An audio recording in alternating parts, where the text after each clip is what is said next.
დავიწყეთ ანაკლის განვითარება და ვერ მივედით ვერსად, მაგრამ დავაზიანეთ უდიდესი ტერიტორია. მე პირადად მაგალითად მაღალვებს იქ რომ ანაკლიდან რომელზეც ვთვლით რომ ტურისტული ადგილი უნდა იყოს, კოლხეთის ეროვნულ პარკში ვერ შეხვალთ.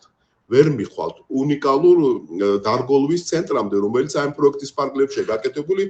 მე უბრალოდ მინდა რომ ქართველმა მშენებლებმა იამაყონ იმ პატარა შენობით, პატარაც არ არის ძალიან, რომელიც მწვანე შენობა, ეს 25 წლის წინ ჯერ კიდევ ქონდა მწვანე შენობა გაკეთებული, ერთი ნიჩაბის დარტყმის გარეშე არის ეს ექსკავატორის მაპატიეთ.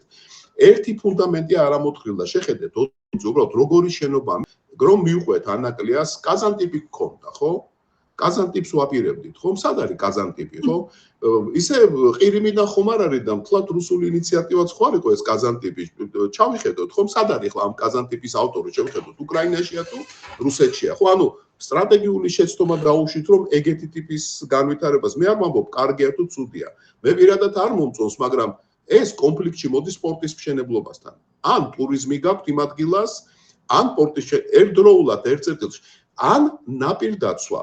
თქვენ რომ დახედოთ უბრალოდ ანაკლიას, დაინახავთ მიყრილ ტეტრაპოდებს ათასობით წარმოუდგენელი, არ ვიცი ამას რა ქვია, არამიზნობრივი ხარჯი ქვია რბილად, რომელიც მასშტაბით არის, ანუ ვაპირებდით პორტს და მანამდე აზიის განვითარების ბანკს ვთხოვეთ, რომ ნაპირდაცვა გააკეთოს იქ, სადაც პორტს ვაპირებთ. ისევ შეუთავსებელი არის ერთმანეთთან. გავაკეთეთ იუსტიციის სახლი იქ, სადაც რისის სახლიც უნდა იყოს, ის ჯერ არ არსებობს. მიდით და ნახეთ ეს მშვენიერი ნაგებობა, ძალიან საინტერესო ნაგებობა, უბრალოდ უადგილო ადგილას არის აშენებული. მითხარით ახლა მე რამე თუ თქვი გარემოს დაცვითი, ხო, ყველაფერი თქვი კოორდინაციის, ინტეგრირების და სანაპირო ზონის სპეციფიკის არცოდნის. რომ გამოყვეთ ჩრდილოეთიდან სამხრეთისკენ, ხო?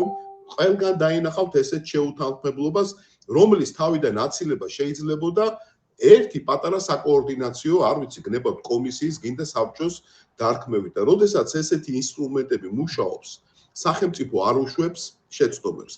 ანაკლიაში თუ ჯერ ნაპირდაცვას იწყებთ და 15 მილიონ ლარს ხარჯავთ, თუ 10 მილიონს, არის რამე განსხვავება, იქნებ 5 მილიონი მეშლება, გვითხრან რამდენი მილიონი დავხარჯეთ და გადავდეთ გვერდზე.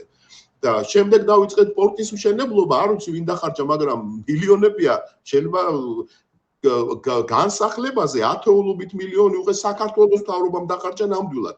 განსახლების პროცედურა იქ დამთავრებულია, მაგრამ დეველოპმენტი არ მიდის, იმიტომ რომ ეთქობა არ იყო სათანადოდ feasibility გაკეთებული, ხო, მათ შორის პოლიტიკური feasibility. თუ ერთი მთავრობის შეცვლა, მეორე მთავრობის შეცვლით ვერ გაუძლო რაღაცა პროექტმა, ის არ იყო ესე იგი საკმაოდ feasible, ხო? არ ვიცი კარტულად არც ითარგმნება ეს სიტყვა. სიცოცხლის უნარიანი არ იყო, ხო?